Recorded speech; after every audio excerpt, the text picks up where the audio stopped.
एक छोटे से गांव में जहां हरी भरी खेतियां और पुराने बरगद के पेड़ थे, वहां रहती थी एक बूढ़ी दादी। गांव वाले उसे टोने वाली दादी कहते थे। उसका नाम था कमला, लेकिन कोई उसे नाम से नहीं पुकारता था। सब डरते थे उससे। दादी का घर गांव के बाहर एक पुराने खंडहर जैसे मकान में था। चारों तरफ जंगली झाड़ियां और अंधेरे पेड़ जो रात में भूतिया लगते थे। दादी की उम्र कोई नहीं जानता था, लेकिन उसकी झुर्रियों वाली त्वचा और सफेद बाल बताते थे कि वह 100 साल से ज्यादा की होगी। गांव का नाम था सोनपुर। यहाँ के लोग साधारण थे, किसान, मजदूर और कुछ छोटे व्यापारी। सुबह से शाम तक काम में लगे रहते, लेकिन रात होते ही घरों में दुबक जाते। कारण था दादी का डर। कहते थे कि दादी टोने टोटके जानती है। अगर कोई उससे उलझा तो उसकी जिंदगी बर्बाद हो जाती। एक बार एक लड़के ने दादी के घर के पास पत्थर फेंका था, मजाक में। अगले दिन उसका पैर टूट गया, बिना किसी कारण। डॉक्टर ने कहा दुर्घटना, लेकिन गांव वालों को पता था दादी का टोना। कमला दादी दिन भर अपने घर में रहती। बाहर निकलती तो सिर्फ शाम को, जब सूरज डूब रहा होता। वह जड़ी बूटियां इकट्ठा करती, काले रंग की जड़ें, जहरीले फूल और अजीब सी पत्तियां। गांव की औरतें उसे देखकर रास्ता बदल लेती। बच्चे तो दूर से ही भाग जाते। लेकिन दादी कभी किसी से बात नहीं करती थी, बस अपनी मध्यम आवाज में कुछ बुदबुदाती रहती, जैसे कोई मंत्र पढ़ रही हो। एक दिन गांव में एक नया परिवार आया। शहर से आए थे राजेश, उसकी पत्नी सीमा और उनका बेटा अमित। राजेश को गांव में सरकारी नौकरी मिली थी, स्कूल में टीचर की। वे लोग गांव के बीचों बीच एक छोटे घर में रहने लगे। अमित 10 साल का था, जिज्ञासु और शरारती। शहर की आदत से वह गांव घूमता रहता। एक शाम वह दादी के घर के पास पहुंच गया। जंगल की तरफ देखकर उत्सुक हो गया। क्या होगा वहां, उसने सोचा और चुपके से झाड़ियों में घुस गया। अंदर दादी बैठी थी, एक काले पात्र में कुछ उबाल रही थी। हवा में अजीब सी महक फैली हुई थी, जैसे सड़ी हुई जड़ी बूटियां। अमित ने छिपकर देखा। दादी के हाथ में एक पुरानी किताब थी, जिसमें अजीब निशान बने थे। वह मंत्र पढ़ रही थी, ओम काली काली शक्ति दे, दुश्मन को मार दे। अमित का दिल धड़कने लगा। वह भागना चाहता था, लेकिन पैर जैसे जम गए। अचानक दादी ने मुड़कर देखा। उसकी आंखें लाल थीं, जैसे आग जल रही हो। कौन है वहां, उसने गरज कर कहा। अमित डर से चीख पड़ा और भागा। घर पहुंचकर अमित ने मां को सब बताया। सीमा हंस पड़ी, बेटा ये गांव की कहानियां हैं।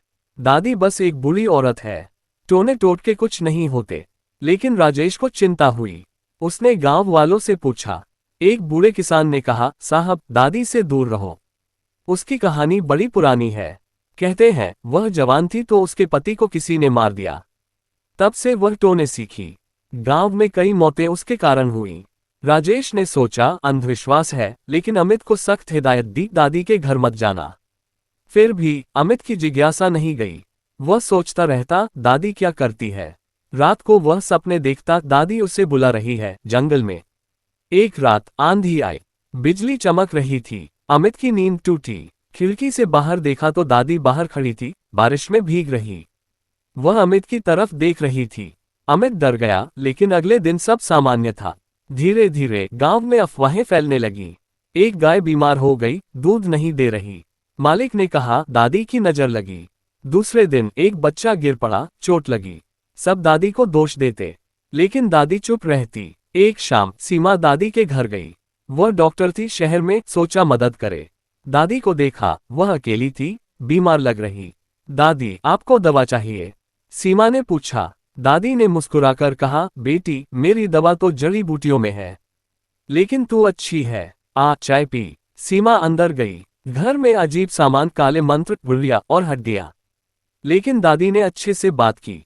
गांव वाले डरते हैं मुझसे, लेकिन मैं किसी को नुकसान नहीं पहुंचाती, बस पुरानी विद्या जानती हूं। सीमा घर आई, राजेश को बताया। वह बुरी नहीं है, बस अकेली। लेकिन अमित को अभी भी डर लगता। एक दिन स्कूल से लौटते हुए अमित को एक सांप ने काट लिया। दर्द से चीखा। गांव वाले ले गए दादी के पास। केवल दादी बचा सकती है, उन्होंने कहा। दादी ने जड़ी लगाई, मंत्र पढ़ा। अमित ठीक हो गया। अब अमित सोचने लगा, दादी अच्छी है या बुरी। दादी की कहानी पुरानी थी, गांव के बुजुर्ग ही जानते थे। कमला दादी जवान थी तो बहुत सुंदर। गांव के सरपंच का बेटा उससे प्यार करता था। नाम था हरी। वे शादी करने वाले थे, लेकिन गांव में ईर्ष्या थी। एक अमीर जमींदार की बेटी को हरी पसंद था। उसने जादू टोना करवाया। हरी की मौत हो गई जहर से। कमला टूट गई। वह जंगल में चली गई एक बाबा से टोने सीखे। बाबा ने कहा यह विद्या खतरनाक है लेकिन शक्ति देगी। कमला लौटी तो बदली हुई। उसने जमींदार की बेटी पर टोना किया। वह पागल हो गई। गांव डर गया। कमला ने घर बनाया गांव के बाहर। सालों से वह अकेली रहती। बच्चे नहीं थे, पति चला गया। लेकिन उसकी विद्या से लोग मदद मांगते।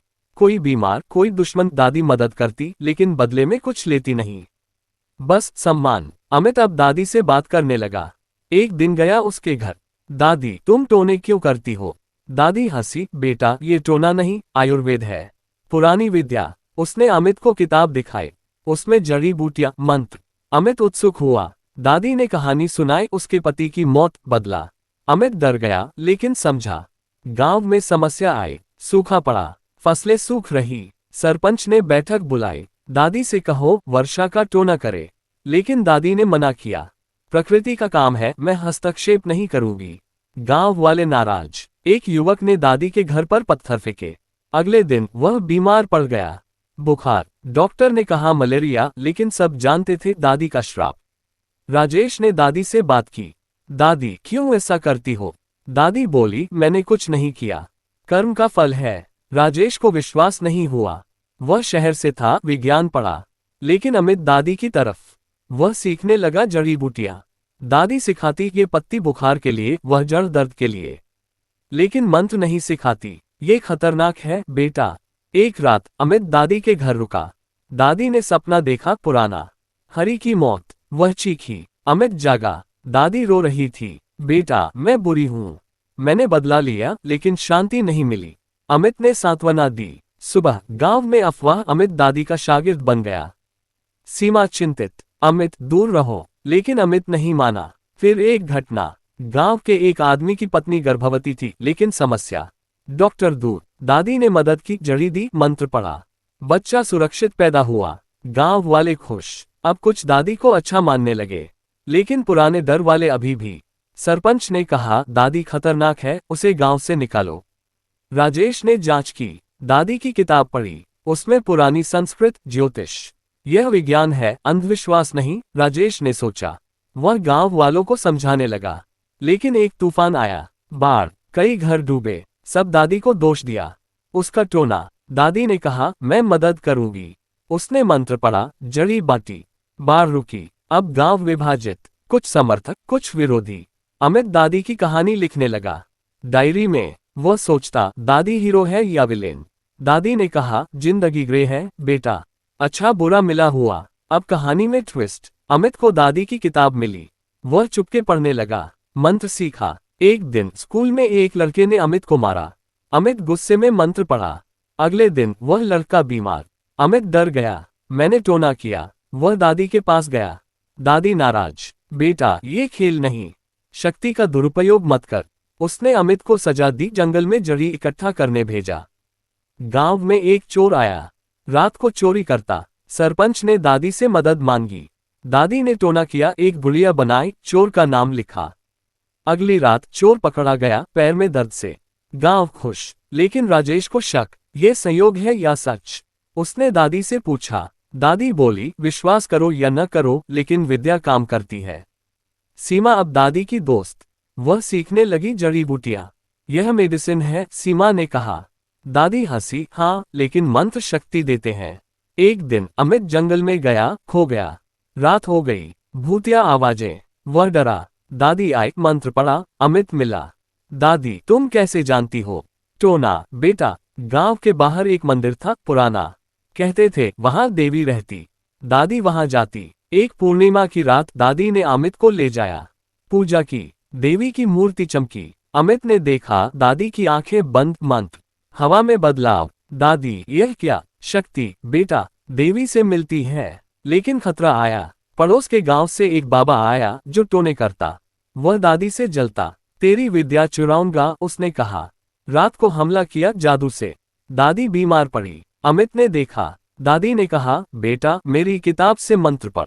अमित ने पढ़ा। बाबा भाग गया। दादी ठीक। अब अमित शागिर्द। गांव में उत्सव, दिवाली। दादी ने सबको जड़ी दी, स्वास्थ्य के लिए। लेकिन एक औरत ने दादी पर इल्जाम लगाया उसका बेटा मरा।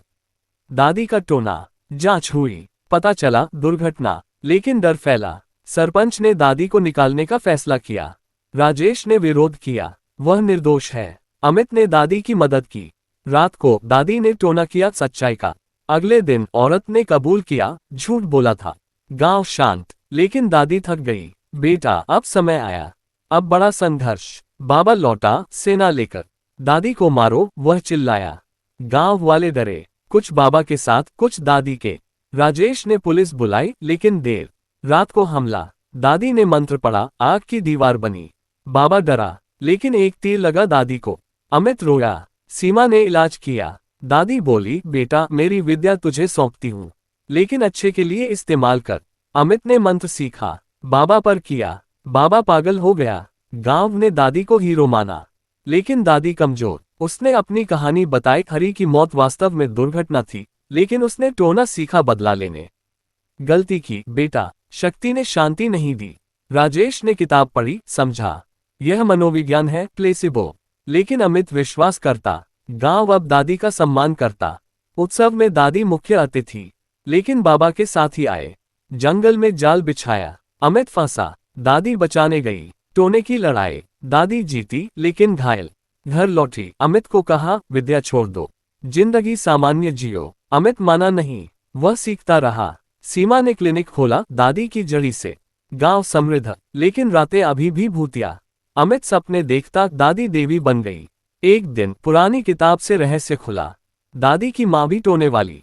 पीढ़ी दर पीढ़ी। अमित सोचा मैं अगला, लेकिन डर, वह किताब जला दी। दादी नाराज नहीं, अच्छा किया बेटा। कहानी का अंत, दादी की मौत शांतिपूर्ण।